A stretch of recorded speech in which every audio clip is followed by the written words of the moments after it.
तो तारात्रिम इच्छा, कौन सी रात आई? बोले शरद पूर्णिमा की वह पावन रात्रि आई। उस रात्रि की विशेषता क्या थी? अच्छा, रात में आप देखेंगे कि प्राय जितने भी फूल हैं वो सब मुरझा जाते हैं, सूरज के आते खिलते हैं। पर इस रात्रि में क्या हुआ? बोले शरदोत्फुल्ल मल्लिका, मल्लिकादि जितने भी सुमन पुष्प हैं उनकी कुमुदनियां जो है विकसित होने लगी। और वृंदावन की उस पावन धरा पर ऐसा दिव्य वातावरण हुआ महाराज, उन सुमन पुष्पों की सुगंधी से जो है वृंदावन जो है आच्छादित हो गया। पावन निर्मल सुगंध से जो है माधव के मन में रमण करने की इच्छा हुई। अच्छा देखिए, इच्छाओं का जन्म मन में ही होता है, पर भगवान के पास तो मन है नहीं, भगवान तो बिना मन के है महाराज। मन उसमें होता है जिसमें गुण हो, लेकिन भगवान तो निर्गुणीय है, निर्विशेष है।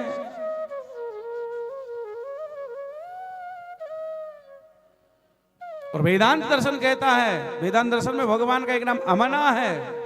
अमना का मतलब आ मतलब नहीं, मन जिनके पास मन नहीं है। तो आखिर मन कहां से उत्पन्न हुआ?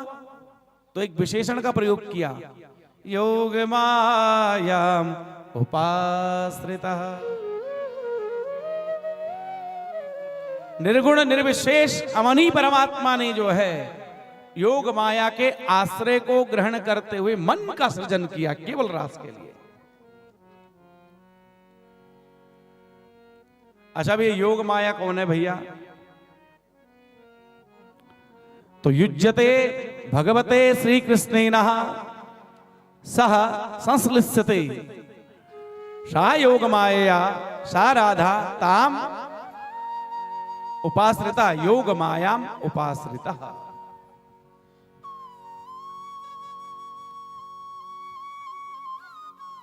जो भगवान में हर घड़ी संपृक्त रहती है, संश्लिष्ट रहती है, जो अपने माधव से एक क्षण के लिए भी पृथक नहीं होती। भगवान की वह परम आह्लादनी शक्ति पराश्रिया वृषभानुनंदनी श्री राधा जू को ही सुखदेव स्वामी योग माया कह करके जो है संबोधित कर रहे हैं।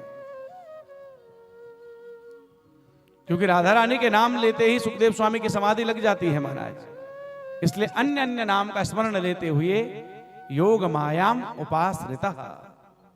एक अर्थ। दूसरा अर्थ क्या है?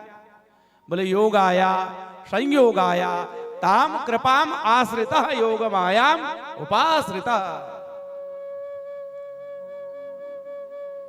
बोले जो भगवती राधा जीवों को परमात्मा के चरणों से जोड़ने का कार्य करती है, जो भगवत विमुख जीव हैं, जिनका कभी उद्धार हो ही नहीं सकता, उन सभी पर अपनी कृपा का वर्षण करते हुए ठाकुर जी के चरणों से जोड़ करके कहती है, बोले हे माधव सब अपने ही तो हैं।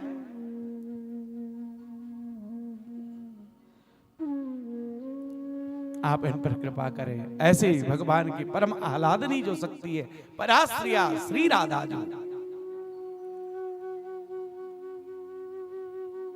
जो आप हम सबकी आधारभूता शक्ति है, उन्हीं राधा जी का आश्रय लेकर के भगवान ने आज मन का सृजन किया।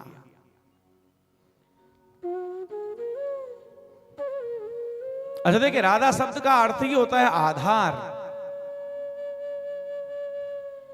जो हम सबकी आधारभूता शक्ति है। आधार के बिना आधेय का कोई अस्तित्व नहीं है। जैसे ये व्यासपीठ का आधार क्या? ये मंच है। जैसे हम सबका आधार क्या है? पृथ्वी धरा। और इस पृथ्वी का भी तो कोई आधार होगा, पृथ्वी को भी तो किसी ने धारण किया होगा। बोले पृथ्वी का आधार जल है, बोले जल भी तो कहीं खड़ा होगा। बोले जल का आधार अग्नि है। बोले अग्नि का? बोले अग्नि का वायु। बोले वायु का? बोले वायु का आकाश। बोले आकाश का भी तो कोई आधार होगा। बोले आकाश का आधार तमोगुण है। बोले तमोगुण का भी तो कोई आहार होगा, बोले महातत्व है। और ऐसे आप ढूंढते जाइए महाराज, ढूंढते जाए, किसी न किसी का कोई ना कोई आधार है, पर कहीं रुकना तो पड़ेगा। तो समस्त प्राणियों की आधारभूता जो शक्ति है वो ये है श्री राधा जी। और एक बार दोनों हाथ खड़े करते हुए राधा रानी की। और देखिए आप राधा राधा शब्द कहते जाइए महाराज, आपके शब्द एकदम परिवर्तन हो जाएगा, आधार आधार अपने आने लगेगा। 2 4 10 बार आप बोल के देखें, राधा राधा राधा राधा राधा राधा राधा राधा, आधार आ रहा है राधा में। तो हम सभी की आधारभूता जो शक्ति है वो राधा जी, और उन्हीं राधा जी का आश्रय लेकर के आज माधव जो है उस महाराज के सभांगण में पहुंचे और वहां मन का सृजन किया।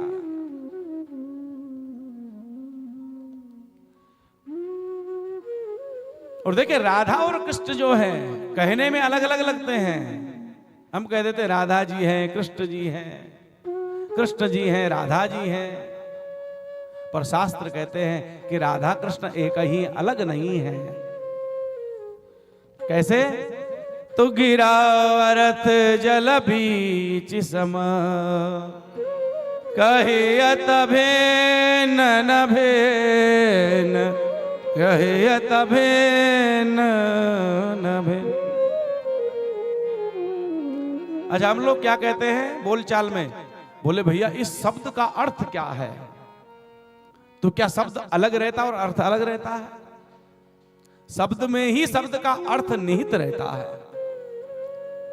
बोलचाल की भाषा में हम कहते देखो देखो देखो सागर पे कितनी तरंगें उठ रही है। तो तरंगे बोल का विषय तो है, लेकिन तरंग सागर से अलग नहीं है। लोकाचार में हम कह देते देखो सूर्य की किरण जो है बड़ी प्रकाशित कर रही है नगर को। तो क्या सूर्य अलग है और किरण अलग है? सूर्य में ही सूर्य की किरण निहित रहती है, संपृक्त रहते हैं, संश्लिष्ट रहते हैं, दोनों एक ही हैं।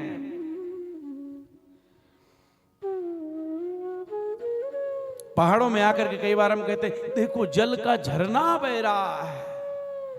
तो क्या झरना अलग है और जल अलग है? जल और झरना दोनों संपृक्त रहते हैं।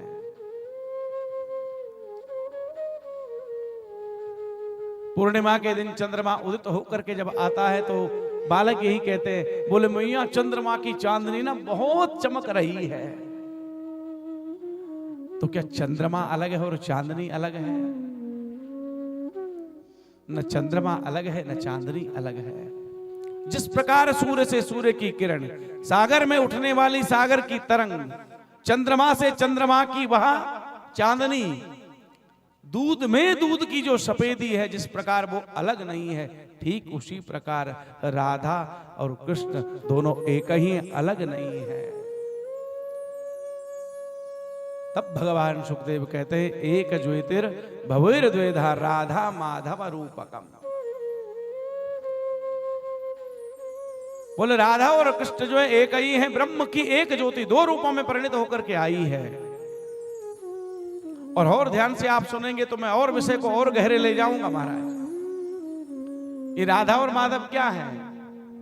हमारे राम जी ही, हमारे अवध बिहारी ही राधा माधव बन करके आए हैं। प्रेम से बोलो ना राधे राधा। राम मतलब राधा, माँ मतलब माधा, माधव।